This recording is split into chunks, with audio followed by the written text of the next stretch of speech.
तोर कारी कारी अखिया बिजली कस चमके, मोर मन के धड़कन तोर नाव ले धड़के।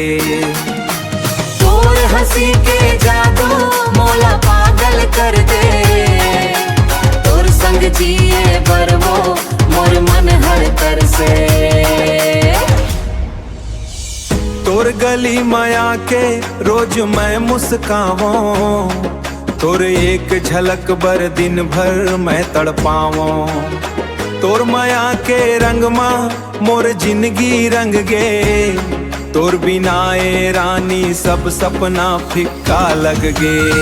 तोर मीठ मीठ बात मोर मन ला भाए, तोर संग रही था दुनिया नहीं सुहाए।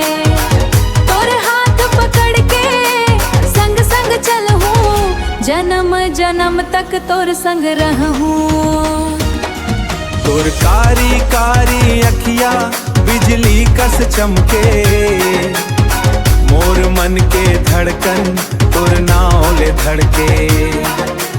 तोर हंसी के जादू मोला पागल कर दे, तोर संग जिए बर वो मोर मन हर तर से।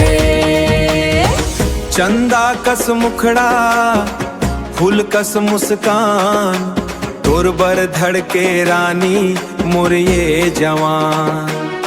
तोर नैन के तीर मोर दिल ला चुभे, माया के कहानी अब तोर संग जुड़ गे।